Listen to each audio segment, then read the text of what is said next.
Assalamu alaikum dear students, here is Kumail Haider and welcome to campus.pk। वालेकुम सलाम। बेटा इसको ज़रा ना इधर ऊपर कर दे थोड़ा सा। बेटा आप बस में बातें ना करें। सर जी आ भी जाए सर। अच्छा आ गया भाई। अच्छा बच्चे तो जी बेटा अच्छा बच्चे तो ज़रा लास्ट टाइम हमने डिस्कस किया था। बेटा आप आपस में बातें ना करें ना। बेटा अब मैं आ गया हूँ। वालेकुम सलाम। हाँ जी बच्चे आज जाना है, आज जाना है। जी अच्छा जी चले खैर। ईद मुबारक बेटा, ईद मुबारक। थैंक यू सो मच बेटा Munib, thank you so much बेटा मुनीब। अब बच्चे इन सबको यहाँ पे डिस्कस थोड़ी करने हमने, लेक्चर शुरू करते क्योंकि अब ज़रा टाइम हो गया। या देखिए स्टक कर रहा है यार। नहीं ठीक है, सही है। बस बंद कर दे, बस ठीक है। पहले की तरह रखते हैं। हाँ उसको भी ओपन कर दे। अच्छा जी ज़रा इसको ज़रा इस तरह करें तरफ। हाँ कमेंट्स नज़र नहीं आ रहा है बट ठीक है। थोड़ा सा ऊपर उठा नहीं सकते हो। हाँ ये इस तरह ठीक है बच्चे। नहीं भाई रिकॉर्डेड लेक्चर नहीं, ये लाइव लेक्चर है। ये लाइव लेक्चर है। रिकॉर्डेड लेक्चर आपका जो है कल से होगा। आज तो लाइव लेक्चर है। ठीक है जी। अब्दुल हादी बेटा तुम्हें गोश्त की पड़ी हुई भाई। खैर चले बेटा ज़रा लेक्चर स्टार्ट करते हैं क्योंकि आज हमने थोड़ा ज़्यादा पढ़ना है। ठीक है इसके बाद फिर इंशाल्लाह ईद के बाद मुलाकात होगी, फिर ज़िंदगी रही तो। अदरवाइज़ फिर अल्लाह हाफिज़ सारी ज़िंदगी के लिए। हाँ अच्छा जी ज़रा बोर्ड पे देखिए बेटा। अब ज़रा आप लोग बातें ना करें। ठीक है अब ज़रा हम लेक्चर स्टार्ट। सर एक क्वेश्चन पूछना था, डोंट माइंड। जी बेटा अगर कोई क्वेश्चन हो तो पूछ सकते हैं। टॉपिक से रेलेवेंट हो तो मैं बता दूंगा आंसर, लेकिन पर्सनल क्वेश्चन में आंसर नहीं करूंगा। जी पर्सनल क्वेश्चंस के मैं आंसर नहीं करूंगा। बाकी आप क्वेश्चन पूछ सकते हैं। बाकी आप टॉपिक से रेलेवेंट क्वेश्चन पूछ सकते हैं। जी चले लेक्चर स्टार्ट करते हैं बेटा। फिर हम लास्ट टाइम हमने इलेक्ट्रोकेमिस्ट्री को स्टार्ट किया था। आज वहाँ से आगे हम फर्दर कंटिन्यू करेंगे बच्चे। इलेक्ट्रोकेमिस्ट्री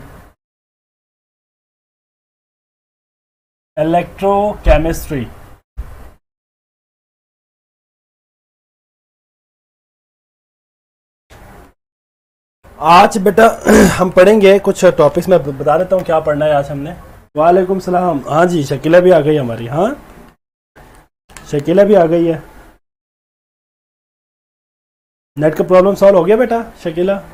नेट का जो इशू चल रहा था सही हो गया सारा? अब तो मेरे ख्याल है क्लासेस ले रहे हो ना, लाइव क्लासेस। रिकॉर्डेड सुनने की ज़रूरत तो नहीं पड़ती। ओ नहीं भाई नहीं ऐसी बात नहीं है, क्योंकि यहाँ पे एंट्री टेस्ट की क्लासेस होती थी ना बेटा हर साल। जाहिर बात है इस टाइम में तो एंट्री टेस्ट की क्लासेस होती थी। बाकी मैं साथ एमफिल भी कर रहा था तो फिर टाइम नहीं मिला जाने का। खैर ये कुछ और बातें हैं। बाकी ऐसी कोई बात नहीं है, अल्लाह ना करे बेटा, ऐसी कोई बात नहीं है। ठीक हो गया बेटा। चले electrochemistry basically the study of interconversion of electrical energy into chemical energy and chemical energy into electrical energy। बेटा मेरी बात ज़रा गौर से सुने। आपने इलेक्ट्रोकेमिस्ट्री को वैसे नहीं सुना जैसे आपने पिछले चैप्टर्स को सुना है। वो तो बेसिकली आसान थे। इलेक्ट्रोकेमिस्ट्री का जो चैप्टर है ज़रा कम्प्लेक्स है, थोड़ा आपके लिए ऑब्वियसली कंफ्यूजिंग भी होगा। तो आप लोगों ने हर टॉपिक को अच्छी तरह अंडरस्टैंड करना है। मैं कोशिश करूँगा कि आपको वो तमाम टॉपिक्स को मैं एक्सप्लेनेशन के साथ आपको मैं बताऊं। साथ साथ एमसीक्यूज भी हम डिस्कस करेंगे जो आएगा इसके अंदर। बाकी आपने टॉपिक को मोर कंसंट्रेशन के साथ सुनना है। हाँ जी मैं आ रहा हूँ बेटा शकीला। हाँ जी मैं आ रहा हूँ। हाँ जी अच्छा जी चले। तो electrochemistry is basically the study of inter conversion of electrical energy into chemical energy and chemical energy into electrical energy. ठीक है बच्चे? तो आपके पास एक केमिकल एनर्जी को आपने इलेक्ट्रिकल एनर्जी में कन्वर्ट करना है और केमिकल एनर्जी को आपने इलेक्ट्रिकल एनर्जी में कन्वर्ट करना है। तो बेसिकली ये दो डिफरेंट टाइप्स के जो एनर्जीज है उनको आपस में आपने इंटर कन्वर्ट करना है with the help of the applications of electrochemistry. तो बेसिकली जो केमिस्ट्री की वो ब्रांच जो इसी चीज़ को डील करती है that is known as electrochemistry.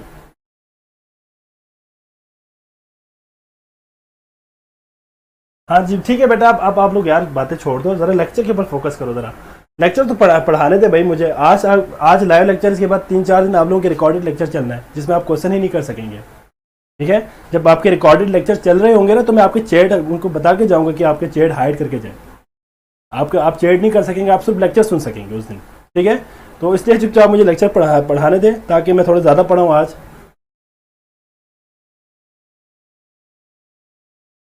अच्छा जी, अच्छा बेटा चले, इलेक्ट्रोकेमिस्ट्री इज बेसिकली अभी हमने डिस्कस किया बेटा, कल भी हमने बात की थी कि इलेक्ट्रिकल एनर्जी बेसिकली हम कन्वर्ट करते हैं इलेक्ट्रिकल एनर्जी को। अच्छा बल्कि हमने कल डिस्कस किया था ना, हाँ कल हमने ये मेरे ख्याल ये तो हमने कल डिस्कस किया था, electrical energy convert into chemical energy. मैं दोबारा से चले इसको एक दफ़ा लिख लेता हूँ, फिर नेक्स्ट टॉपिक की तरफ हम चलते हैं। इलेक्ट्रिकल एनर्जी को हम इलेक्ट्रोलिटिक सेल के अंदर हम क्या करते हैं, इलेक्ट्रिकल एनर्जी को केमिकल एनर्जी में कन्वर्ट करते हैं और केमिकल को इलेक्ट्रिकल में करते हैं गैल्वेनिक सेल, गैल्वेनिक, या इसको हम कहते हैं वोल्टाइक सेल। ठीक है बेटा, गैल्वेनिक सेल या वोल्टाइक। जी जी बेटा अब बातें ना करें, बेटा अब बातें ना करें, बिल्कुल अब बातें बिल्कुल ना करें बेटा, वरना आपके चैट में हाइड कर दूंगा, फिर आप क्वेश्चन नहीं कर सकेंगे। हाँ जी, हाँ जी ठीक है बेटा, ऑक्सीडेशन नंबर तक हमने किया था, ठीक हो गया। चलो हम वहां से आगे कंटिन्यू करेंगे बच्चे। बेटा अब आप लोगों ने बिल्कुल बातें नहीं करनी बेटा, सिर्फ और सिर्फ लेक्चर पे फोकस करें और लेक्चर से रिलेटेड क्वेश्चन हो तो आप क्वेश्चन करें। ठीक है बच्चे, क्योंकि आपकी क्लास में बहुत ज़्यादा स्ट्रेंथ है, हर कोई अगर एक एक बात करे तो फिर यहाँ पे सारे जो है आपस में लगे रहते हैं। मतलब जो बच्चे बैठ के सिर्फ पढ़ रहे हैं ना, वो भी डिस्टर्ब हो रहा होता है आपके एक मैसेज की वजह से। तो इसलिए आप लोग कोशिश करें कि क्वेश्चन हो तो आप लोग कमेंट करें, अदरवाइज कमेंट ना करें। ठीक है बच्चे, कोई क्वेश्चन हो तो कमेंट किया करें, जब मैं पूछूं आपसे क्लियर हो गया या समझ आ गया तब आप बता दिया करें। ठीक है बच्चे, अच्छा जी चले अब ज़रा लेक्चर की तरफ ज़रा फोकस करें बेटा। आज का लेक्चर बहुत मज़े का लेक्चर है, आई होप सो कि आप इंजॉय भी करेंगे और बहुत आपको आसानी से समझ भी आ जाएंगे। ठीक है, अच्छा जी, तो ये हमने कल बात की थी बेटा, ऑक्सीडेशन नंबर की हमने बात की थी, और oxidation number is basically the apparent charge on a chemical species. किसी भी केमिकल स्पीशी के ऊपर जो अपेरेंट चार्ज आता है that is known as oxidation number या ऑक्सीडेशन स्टेट कहते हैं। अब आज यहाँ पे आज का जो हमारा लेक्चर बेसिकली जो टॉपिक होगा दैट इज रिडॉक्स रिएक्शन। इसको स्टार्ट करने से पहले कल हमने जो ऑक्सीडेशन नंबर से रिलेटेड जो हमने टॉपिक को कल कवर किया था, उससे रिलेटेड एक एमसीक्यूज मैं यहाँ पे आपसे डिस्कस करूंगा बच्चे। एक एमसीक्यूज है, ठीक है, आपने बताना है कि मुझे oxidation number of sulphur in H2SO4, आपने मुझे बताना है बेटा ऑक्सीडेशन नंबर या oxidation state of sulphur in sulphuric acid. इस सल्फ्यूरिक एसिड के अंदर मौजूद जो सल्फर है इसकी आपने मुझे ऑक्सीडेशन नंबर बतानी है। नंबर अल्फा ऑप्शन है बेटा आपके पास +4, बीटा ऑप्शन है +6, चार्ली ऑप्शन है आपके पास +8 और डेल्टा ऑप्शन है आपके पास +10। जी जल्दी से मुझे इसका आंसर बताए बेटा जरा जल्दी से। हाँ जी जल्दी से मुझे इसका आंसर बता दो बेटा जरा। आपके पास बेटा क्वेश्चन ये है कि oxidation number of sulphur in sulphuric acid. आपने मुझे बताना है कि सल्फ्यूरिक एसिड के अंदर सल्फर की ऑक्सीडेशन नंबर क्या है। तो you can easily find the oxidation number of sulphur with the help of, कल हमने डिफरेंट जो है इनके लिए रूल्स डिस्कस किया था बेटा, आज उसी को यूटिलाइज भी करेंगे। लाइक यहां देखिए जरा बेटा, सल्फ्यूरिक एसिड आपके पास फॉर्मूला है H2SO4, H2SO4 सल्फ्यूरिक एसिड है। अब यहां इस सल्फ्यूरिक एसिड में से मैंने सल्फर का फाइंड करना है। तो बेटा आप कैसे फाइंड करेंगे इसको, मैंने कल भी कहा था कि अगर हमारे पास मॉलिक्यूल हो या कोई न्यूट्रल कंपाउंड हो तो उसकी algebraic sum of oxidation state of all the element present in a compound will be equals to 0। तो यहां पे हम ये बात करेंगे कि सल्फ्यूरिक एसिड, अगर हम बात करें बेटा हाइड्रोजन की ऑक्सीडेशन नंबर हमारे पास है +1 मल्टीप्लाई बाई 2, क्योंकि 2 हाइड्रोजन है, प्लस सल्फर का हमने फाइंड करना है, प्लस ऑक्सीजन हमारे पास -2 है बेटा, मल्टीप्लाई बाई 4।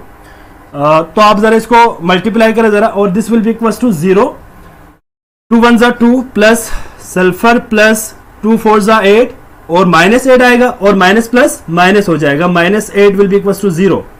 अब आप जरा देखें -8 + 2, this come out to be -6, this will be equal to 0 and s is equal to +6। तो आप जरा देखें कि जो हमारे पास ऑप्शन है उस ऑप्शन में से जिसमें +6 होगा that would be the correct answer. तो हमारे पास option beta is the correct answer. तो इस तरह के अगर पेपर में क्वेश्चन आए, जी बेटा बिल्कुल क्वेश्चन आ जाए तो आप आसानी से ऑक्सीडेशन नंबर बता सकेंगे। एक और क्वेश्चन मैं आपसे यहां पे डिस्कस करूंगा बेटा, दैट इज कि आपने मुझे बताना है कि इसी ऑप्शंस में ही मैं आपको बता रहा हूं। एक और क्वेश्चन है, oxidation number of chromium in potassium dichromate K2Cr2O7। मुझे बताना है आपने क्रोमियम की ऑक्सीडेशन स्टेट क्या है, ऑक्सीडेशन नंबर क्या है इन पोटेशियम डाइक्रोमेट। ऑप्शन यही है जी। जल्दी से मुझे फाइंड करके बताया बेटा जरा कि oxidation number of chromium in potassium dichromate. Option आपके पास अल्फा है 4 +4, बीटा है +6, चार्ली है +8 और डेल्टा है +10। तो आपने मुझे यहां से बताना है, इसी में ही ऑप्शन, आप ऑप्शन यही है, क्वेश्चन ये है आपके पास जी। जल्दी से मुझे फाइंड करके बताया बेटा जल्दी से। यहां पे एक बात याद रखिएगा, 2 क्रोमियम है, आपने 2 की नहीं बतानी, आपने 1 क्रोमियम की बतानी है। 1 क्रोमियम की डिटरमिन करो और मुझे बता दो कि क्रोमियम की ऑक्सीडेशन नंबर क्या होगी जी। जल्दी से बताए बेटा, जल्दी से, डू फास्ट। हाँ जी जल्दी से बताए बेटा मुझे। हाँ जी बेटा शकीला बताओ जल्दी से। हाँ जी शीजा +6, फरासत +6, वेरी गुड बेटा। Hasan +6, very good very good. हाँ जी ठीक है भाई, +6 is the oxidation number of chromium in potassium dichromate. Very good, ठीक है बेटा। माज ने भी बता दिया, सब ने आंसर बता दिया बेटा, वेरी गुड। इसका मतलब है आप लोग बहुत जीनियस हो चुके हैं, सारे बहुत ज्यादा टैलेंटेड हो चुके हैं। मेरा ख्याल है कि मैं इसको आगे लेके जाऊं जी बेटा। तैयबा बेटा बिल्कुल 6 +6, बख्तावर +6, अलीशा +6। ठीक है बेटा, बस ठीक है, इट्स ओके, ठीक हो गया बच्चे, वेरी गुड। अच्छा जी, इसके बाद ये ऑक्सीडेशन नंबर के हवाले से बेटा कुछ एमसीक्यूज के हवाले से हमने बात की बेटा। इसके बाद जो हम अब बात करेंगे that is basically redox reaction. Redox reaction, इस पे हम बात करेंगे बेटा। ये टॉपिक आपके नम्स के अकॉर्डिंग भी है और आपके यूएचएस के अकॉर्डिंग भी है। तो रिडॉक्स रिएक्शन क्या है, जस्ट हम एक एग्जांपल की मदद से भी इसको डिस्कस करेंगे। इससे पहले आपको याद होना चाहिए बेटा, पता होना चाहिए कि रिडॉक्स बेटा +10 कैसे आएगा। सायरा बेटा, सायरा बेटा +10 नहीं आएगा, +6।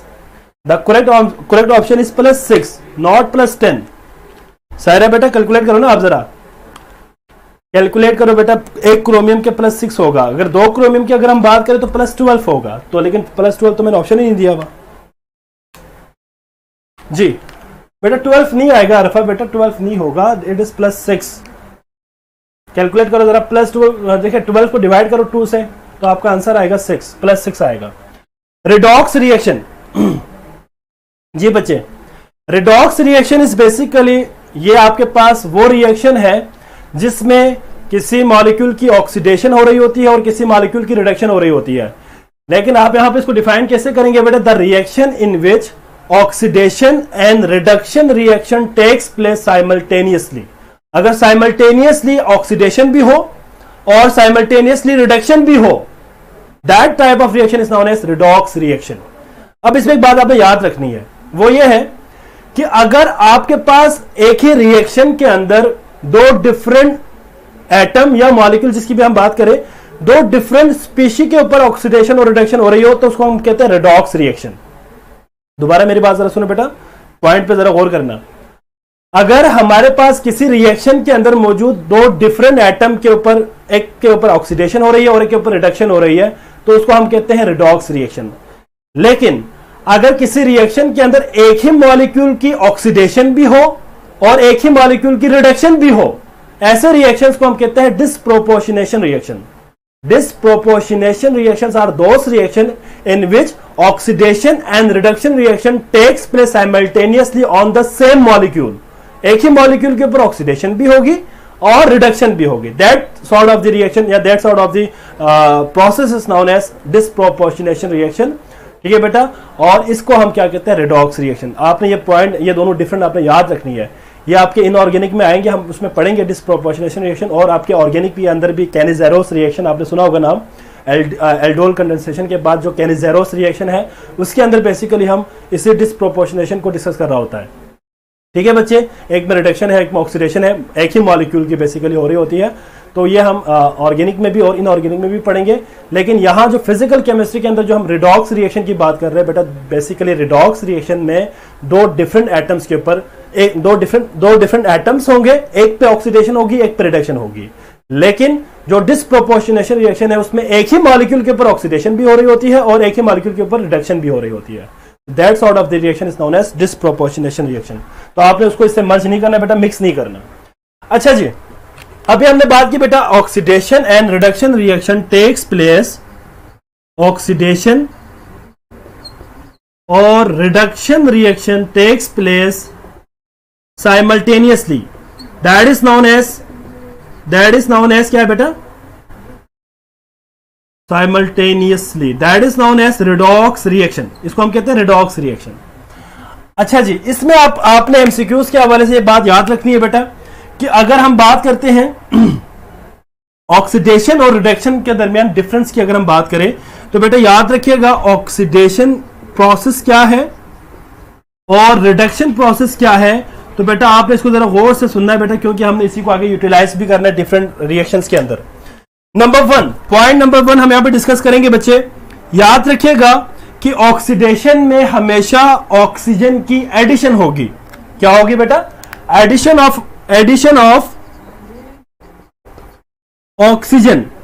मैं ऑक्सीजन यहां पे ओ लिखता हूं, चले ऑक्सीजन लिखता हूं। Addition of oxygen in oxidation while loss of, या इसको हम कहते हैं रिमूवल ऑफ हाइड्रोजन, रिमूवल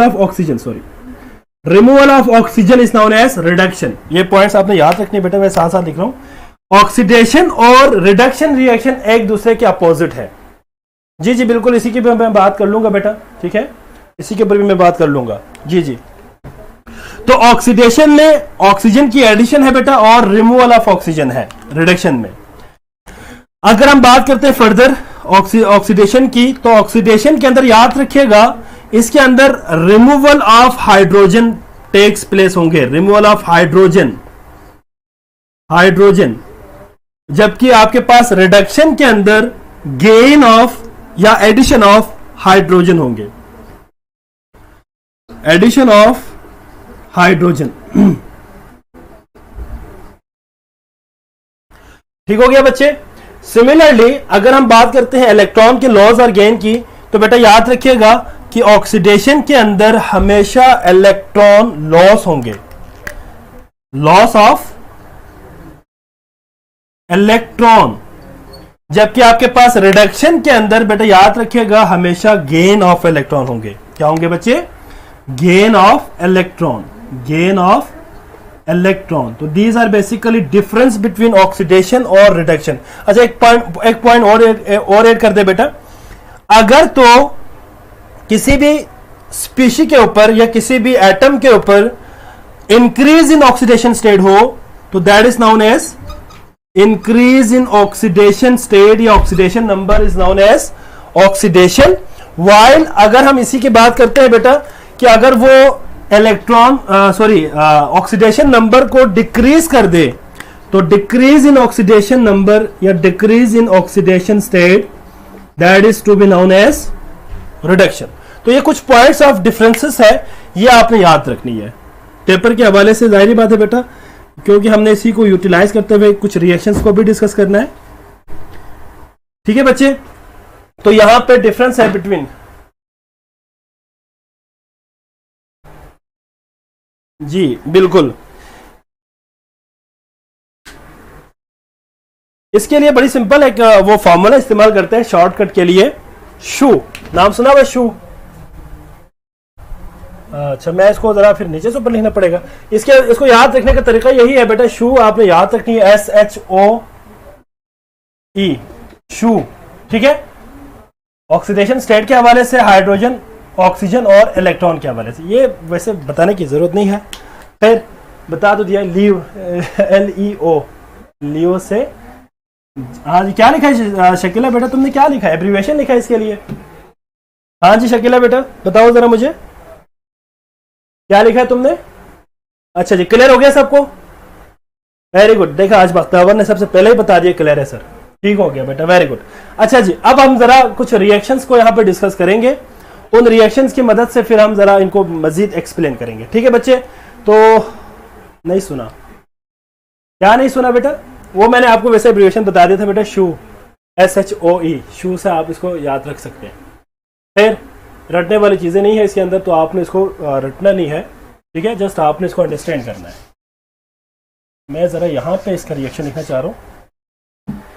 अच्छा बच्चे, शू में एब्रिविएशन, जी जी बेटा, शू में एब्रिविएशन आपके पास S मीन्स क्या है? शू में S means oxidation state. Sir ये राज की बात है अच्छा जी, राज की बात है बेटा, शराज।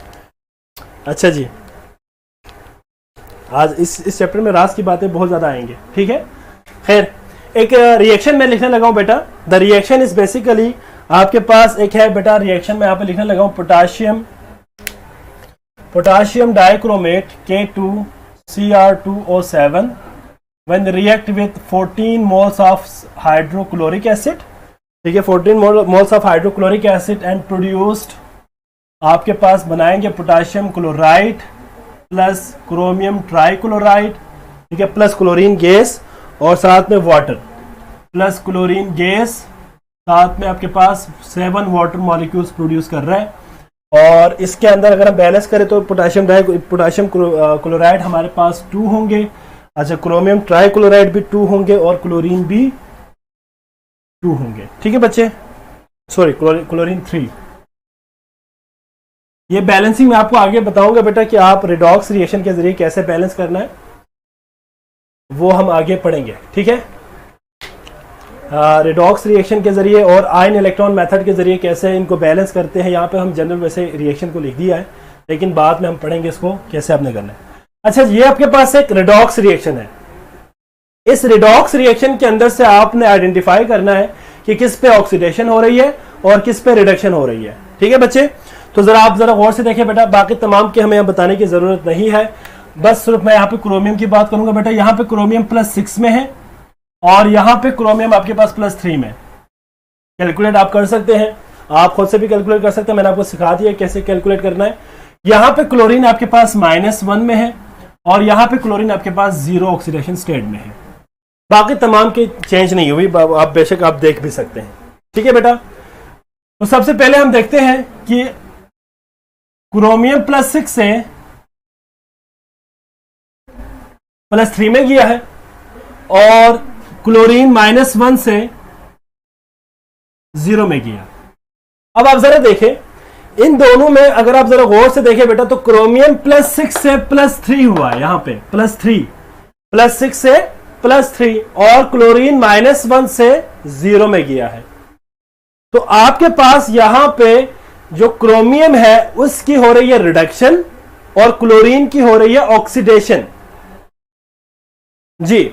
अब आप जरा देखें कि हमने अभी थोड़ी देर पहले बात की बेटा कि increase in oxidation state is known as oxidation, while decrease in oxidation state is known as reduction.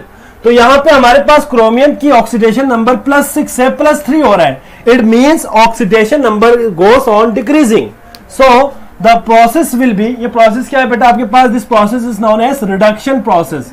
आप कह सकते हैं बेटा कि क्रोमियम के ऊपर रिडक्शन हो रही है क्योंकि क्रोमियम +6 से किसमें गया बेटा, +3 में, जबकि क्लोरीन जो क्लोराइड है Cl -1 में था, ये 0 में चला गया, मीन्स कि -1 से 0 बड़ी वैल्यू है ना बेटा। तो आपके पास -1 से 0 होना increase in oxidation state, that is to be known as oxidation. ये ऑक्सीडेशन है, ठीक है बच्चे। तो क्लोरीन की ऑक्सीडेशन हो रही है और क्रोमियम की रिडक्शन हो रही है। अब यहां से मैं आपसे एक सवाल पूछता हूं बेटा, एक क्वेश्चन पूछूंगा, इस तरह के एमसीक्यूज में आ जाए और आपसे कहें कि सिर्फ 2 ऑप्शन मैं आपको बता रहा हूं, एक आपके पास देखें यहां पे क्रोमियम है और एक आपके पास क्लोरीन है, इन दोनों में से रिड्यूसिंग एजेंट कौन सा है और ऑक्सीडाइजिंग एजेंट कौन सा है, जल्दी से मुझे बताएं। जी जी बिल्कुल, आप लोगों ने सही बताया। मेरा क्वेश्चन ये है कि आपने मुझे बताना है कि क्रोमियम और क्लोरीन में से रिड्यूसिंग एजेंट बताना है और ऑक्सीडाइजिंग एजेंट बताना है। जी जल्दी से बताए बेटा, मुझे जरा जल्दी बताए जरा। हाँ जी, ऑक्सीडाइजिंग एजेंट और रिड्यूसिंग एजेंट का जल्दी से मुझे बताए बेटा, जरा जल्दी से मुझे बताए।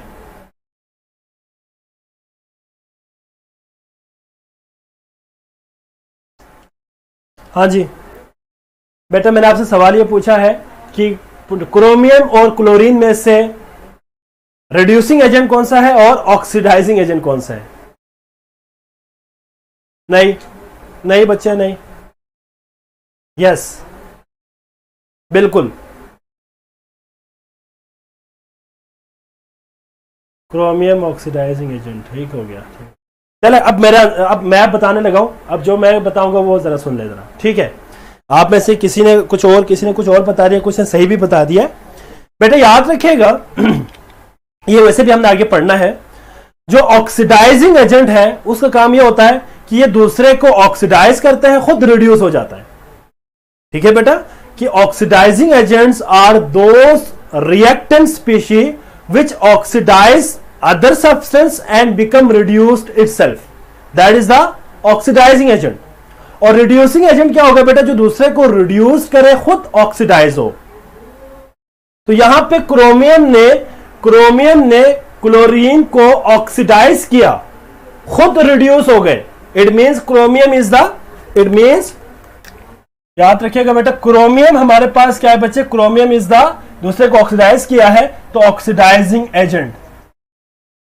Chromium is the oxidising agent while chlorine is the reducing agent, because chlorine ने क्या किया बेटा, क्लोरीन ने क्रोमियम को रिड्यूस किया और खुद ऑक्सीडाइज हो गए।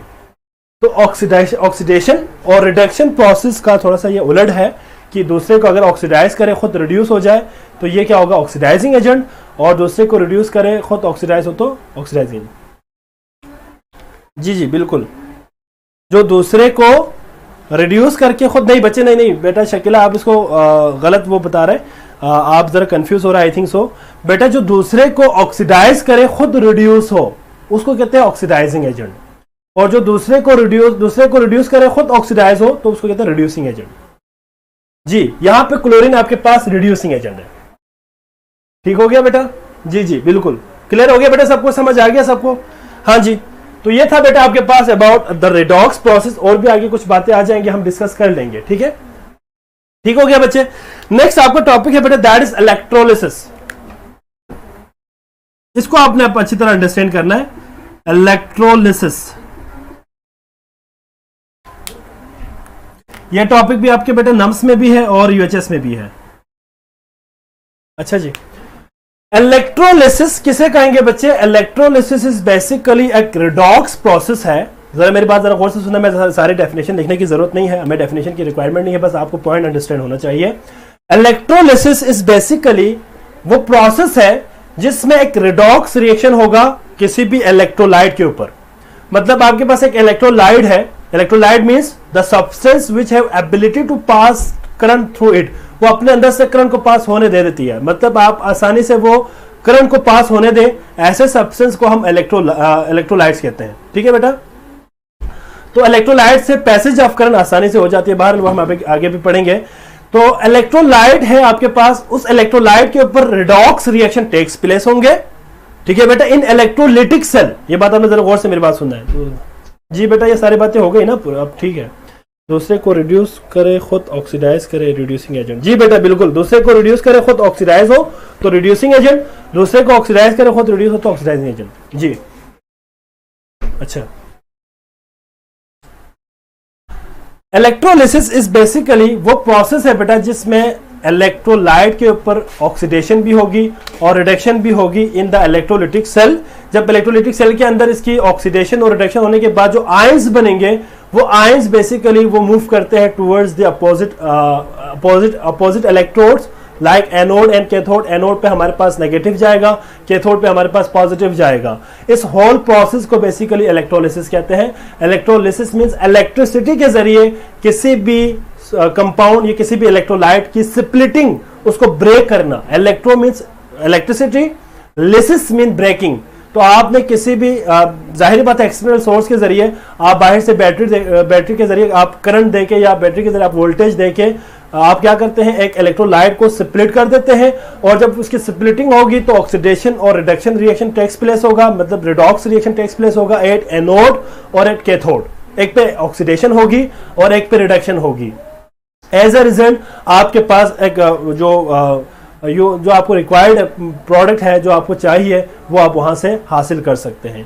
तो यही हमारे पास सबसे पहले हम अब जो डिस्कस करने लगे हैं बेटा, वो बेसिकली इलेक्ट्रोलिसिस है। और इलेक्ट्रोलिसिस में हम जो पार्ट यहाँ पे डिस्कस करेंगे that would be electrolytic cell. तो बेटा याद रखिएगा, इलेक्ट्रोलिसिस किसी भी इलेक्ट्रोलाइट की अगर हम बात करें तो ये दो टाइप्स के हो सकते हैं। These are of two type. ठीक है बच्चे?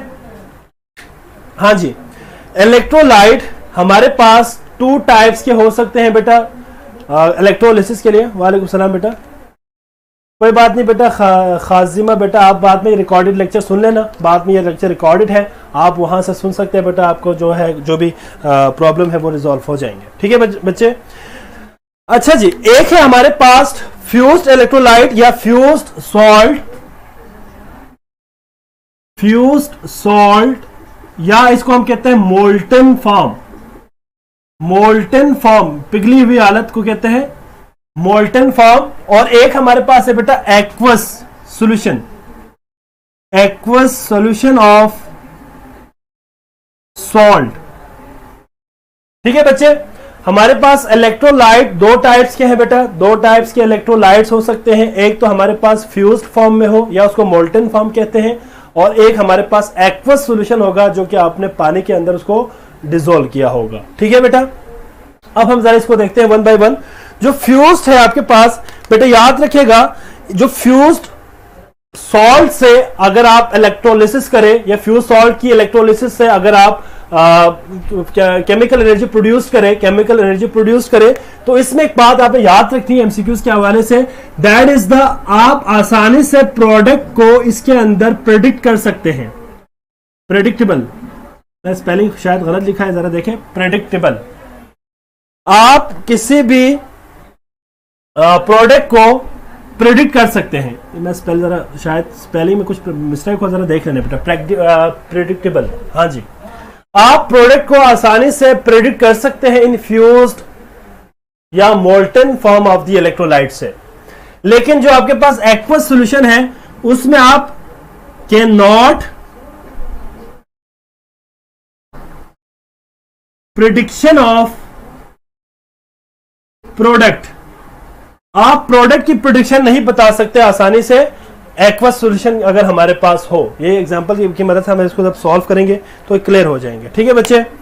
जरा मैं यहां पे एक इलेक्ट्रोलाइटिक सेल ड्रा करने लगा हूं ताकि आपको ये कॉन्सेप्ट मजीद क्लियर हो जाए बेटा। इलेक्ट्रोलाइटिक सेल के अंदर फॉर एग्जांपल मैं यहां पे सपोज कर रहा हूं, ये मेरे पास एक कंटेनर है। जरा गौर से देखना बेटा, यहां से एमसीक्यूज के पॉइंट आ जाएंगे, मैं साथ साथ डिस्कस भी करूंगा। ये कंटेनर है बच्चे, इस कंटेनर के अंदर हम क्या करते हैं बेटा, दो इलेक्ट्रोड्स को रखते हैं इसके अंदर। फॉर एग्जांपल ये दो इलेक्ट्रोड्स है, एक इलेक्ट्रोड हमने यहां पे लगा दिया, ठीक है बच्चे, और एक इलेक्ट्रोड को हमने यहां पे लगा दिया। ठीक है बच्चे? और इन दोनों इलेक्ट्रोड को ऑब्वियसली आप इन दोनों में से अभी मैं बाद में बात करूंगा, पहले हम इसकी बात करते हैं। फ्यूज सॉल्ट फॉर एग्जांपल हमने लिया है, तो फ्यूज सॉल्ट इसके अंदर हमारे पास एज अ इलेक्ट्रोलाइट होंगे।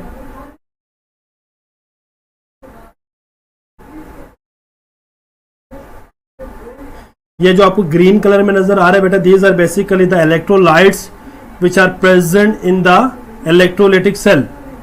जो इलेक्ट्रोलाइटिक सेल है उसके अंदर हमारे पास क्या है बेटा, इसके अंदर फ्यूज्ड फॉर्म में इलेक्ट्रोलाइट है। आप कह सकते हैं सोडियम क्लोराइड ले लें, आप किसी भी फ्यूज सॉल्ट को इसके अंदर ऐड कर सकते हैं।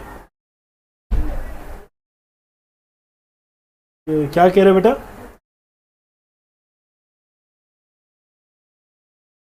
मैंने ये कहा बेटा कि इलेक्ट्रोलिसिस हमारे पास दो तरीके से हम कर सकते हैं, एक तो फ्यूज्ड सॉल्ट की कर सकते हैं जिसको मोल्टन फॉर्म भी कह सकते हैं बेटा, या एक हमारे पास है aqueous solution of this salt, इन दोनों के हम कर सकते हैं। तो हम सबसे पहले इसके डिस्कस करेंगे, इसके बाद इसको इसी के अंदर मर्ज करके डिस्कस कर लेंगे। इसको हम बाहर जोड़ देते हैं बेटा, एक्सटर्नल सर्किट के जरिए इसको हम आपस में कनेक्ट करते हैं।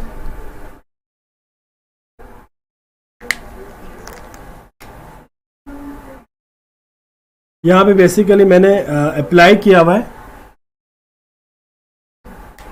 बैटरी को अप्लाई किया हुआ है यहां पे।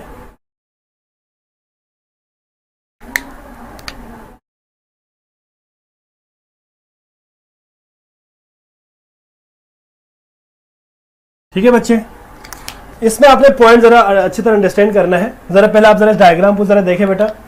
हमारे पास दो इलेक्ट्रोड्स है, ठीक है, और ये इलेक्ट्रोड डिप है इन ये फॉर एग्जांपल हम सपोज करते हैं यहाँ पे जो हमारे पास सोल्यूशन है दैट इज मोल्टन फॉर्म में हमारे पास एक फ्यूज्ड सॉल्ट है। फ्यूज सॉल्ट का हमारे पास एक सोल्यूशन है बेटा, ठीक है, और इसके अंदर हमने दो इलेक्ट्रोड को डिप कर दिया, मेटालिक इलेक्ट्रोड्स है, और इन दोनों को बाहर हम एक्सटर्नल सर्किट के साथ जोड़ दिया बेटा। एक्सटर्नल सर्किट हमारे पास यहाँ पे जो करंट सोर्स होगा that is DC, direct current. यहाँ पे हम अल्टरनेटिव करंट इस्तेमाल नहीं कर सकते।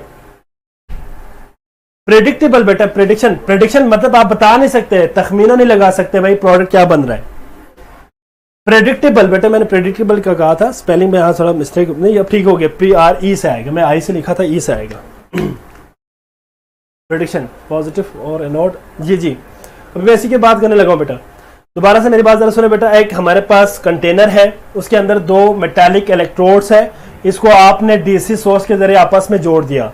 एक मजे की बात जरा गौर से सुनना है बेटा, जरा याद रखनी है कि हमारे पास जो एक्सटर्नल सोर्स है या जो बैटरी हमने इसके साथ अटैच किया है, अगर हम इलेक्ट्रोड को बैटरी के पॉजिटिव टर्मिनल के साथ जोड़ दें तो वो इलेक्ट्रोड एज अ एनोड काम करेगा।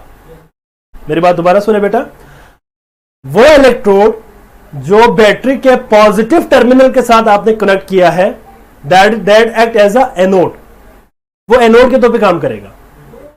लेकिन आपने जो इलेक्ट्रोड नेगेटिव टर्मिनल के साथ जोड़ दिया है वो एज अ कैथोड काम करेगा। ये बात आपने याद रखनी है, ठीक है बच्चे।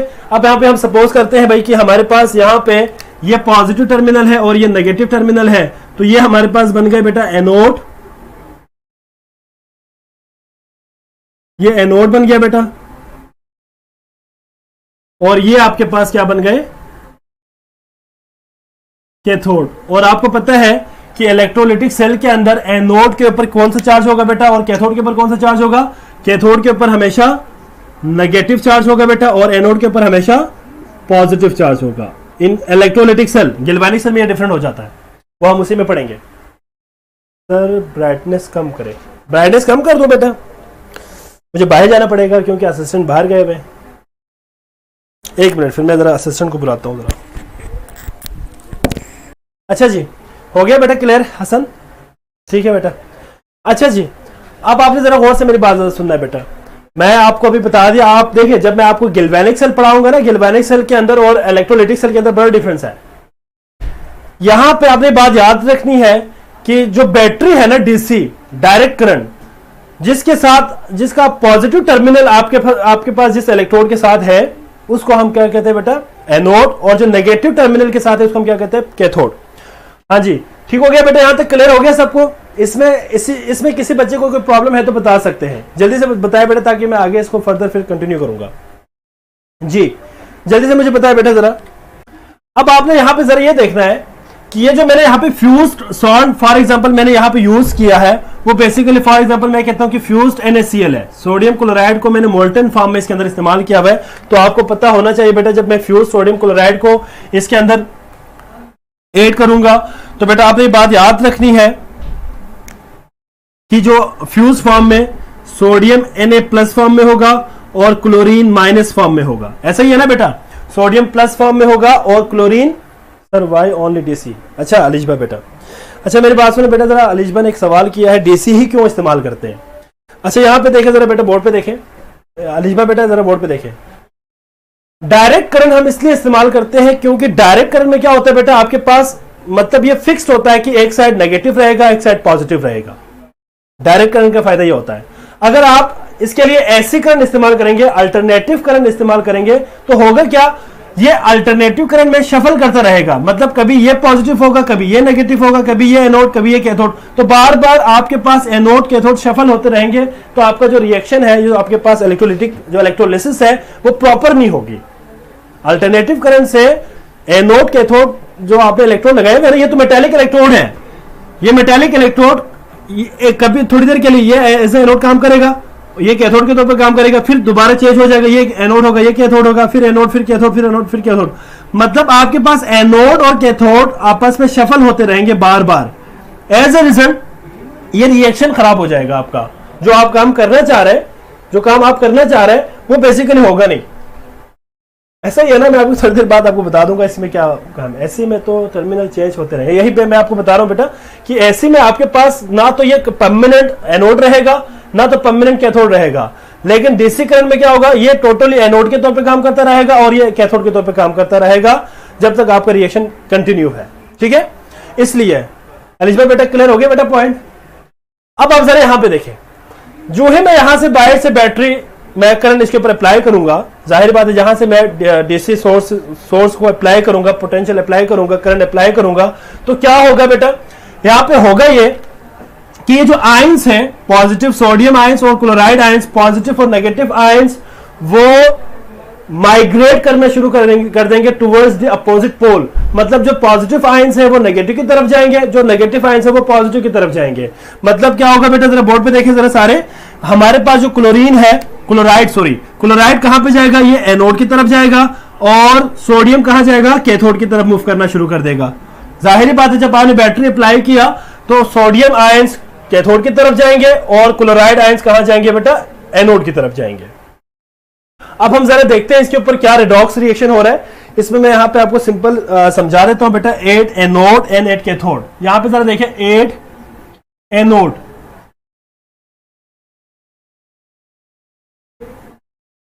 अब आप जरा देखें ये एनोड है, ठीक है, और एनोड पे कौन जा रहा है बेटा, एनोड पे क्लोरीन जा रहा है। आयंस भी कंफ्यूज, आज वेरी गुड बेटा तैयबा, मैं यही बात बताने लगा था आपको, ये मैंने बताना भी था आपको बड़ी उसने कमाल बात की है तैयबा ने, वेरी गुड बेटा, आपने पॉइंट बहुत कमाल की है। जाहिर बात है भाई, एक दफा आपके पास देखिए अगर इलेक्ट्रोड परमानेंट एनोड और कैथोड ना रहे तो आयंस को भी समझ नहीं आएगा मैंने कहां जाना है, कभी बेचारा उस तरफ को भाग रहा होता है, कभी उस तरफ को भाग रहा होता है, ठीक है, मतलब वो आयंस भी कंफ्यूज हो जाएंगे, तो आपका रिजल्ट कभी नहीं आएगा। फिर जो चीज आप करना चाह रहे हैं वो नहीं होगा ऐसी करंट से। तो इसीलिए हम यहाँ पे जो सोर्स इस्तेमाल करते हैं वो बेसिकली डीसी सोर्स। टाइम हो गया इतनी जल्दी, हाँ यार 2-3 मिनट देते बस, 2 मिनट, हाँ ये जरा खत्म कर दो मुझे यार, टाइम इतनी जल्दी हो गया यार। 8 एनोड, जी बेटा अब जरा यहाँ पे देखिए एनोड पे कौन जाएगा, एनोड पे ऑब्वियसली क्लोराइड जाएगा। अब आप देखिए क्लोराइड माइनस, ये जो क्लोराइड है जाहिर बात है बैलेंसिंग के लिए हम करते हैं, लेकिन यहाँ पे हम इसको 2 क्लोराइड करेंगे बैलेंसिंग के लिए। तो 2 क्लोराइड जो है वो एनोड पे जाने के बाद Cl2 गैस बना देंगे, साथ में 2 इलेक्ट्रॉन लॉस कर देंगे। अब loss of electron is known as क्या होगा बेटा, ऑक्सीडेशन। इसका मतलब है कि एनोड के ऊपर क्या हो गया बेटा, ऑक्सीडेशन हो गई। अब यहां पे अगर हम बात करते हैं कैथोड के ऊपर क्या हुआ है बेटा, तो कैथोड 8 कैथोड, अगर हम कैथोड की बात करें तो कैथोड पे कौन जा रहा है बेटा, तो कैथोड पे जा रहा है सोडियम। तो सोडियम हमारे पास कैथोड पे सोडियम, हाँ जी आज पता नहीं चला लेक्चर का यार, आप लोग बोर हो गए सारे लेक्चर का, हाँ जी मुझे तो पता नहीं चला आज कम पढ़ा बेटा, हाँ जी आज कम पढ़ा है, मैंने आज ज्यादा पढ़ाना था, पता नहीं आज कैसा कम हो गया। तुम लोगों ने बातें करता रहा ना, पहले 15-20 मिनट तो आप लोगों ने बातें करते रहे, अब मुझे कह रहे हैं आप लोग सर की कम पढ़ा है।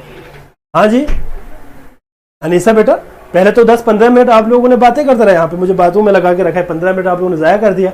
इसके बाद में मुझे कह रहे सर आपने कम पढ़ा है। असल में मेरे पास ये घड़ी का सेल खत्म हो गया मेरा ख्याल है, मुझे नहीं पता था शहराज तुम बहुत तेज हो गए भाई शहराज।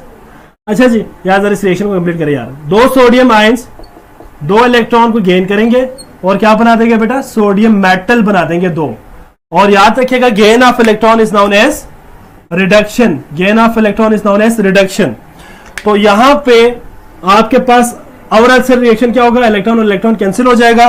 जो ओवरऑल सेल रिएक्शन होगा बेटा, overall cell reaction will be sodium ions plus 2 chloride ion will convert into sodium metal, और साथ में हमारे पास क्लोरीन गैस यहां से इवॉल्व हो जाएंगे, प्रोड्यूस हो जाएंगे। ठीक है बच्चे, और यहां पे ये जो आपके पास सोडियम है, इस सोडियम मेटल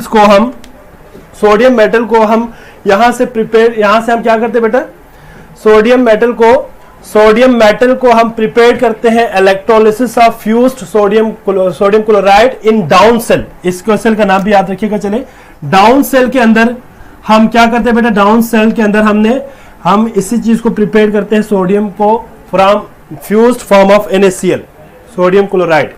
ठीक है बच्चे, तो यहां तक हम बेटा आज स्टॉप कर लेते हैं, क्योंकि अभी आगे बहुत ज्यादा था। मैंने तो पढ़ाना, माइंड कुछ और बनाया हुआ था, एप्लीकेशन सारे पढ़ाना था और आपको ये भी पढ़ाना था, मैंने ये रह गया बेटा। ठीक है, तो बेटा ठीक हो गया बेटा, तो हम यहाँ पे आज स्टॉप कर लेते हैं। एक मिनट, आज हम स्टॉप कर लेते हैं बेटा यहाँ पे लेक्चर। ठीक है, तो इंशाल्लाह बेटा आप ईद के बाद 3-4 दिन बाद जब भी मैं आऊँगा बेटा, फिर इंशाल्लाह मुलाकात होगी।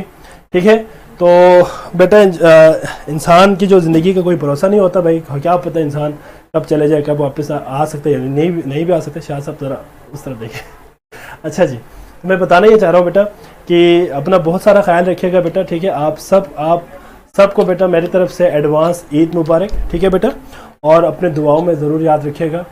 इंशाल्लाह ज़िंदगी रही तो फिर मुलाकात होगी बेटा after vacation of the Eid के जो वेकेशन, इसके बाद दोबारा लाइव क्लासेस में आपके साथ इंशाल्लाह शामिल हो जाएंगे। तो आज के लेक्चर के हवाले से अपने रिव्यूज़ लाजमी दे दीजिएगा बेटा। ठीक है, अपना बहुत सारा ख्याल रखिएगा बेटा। अल्लाह हाफिज़।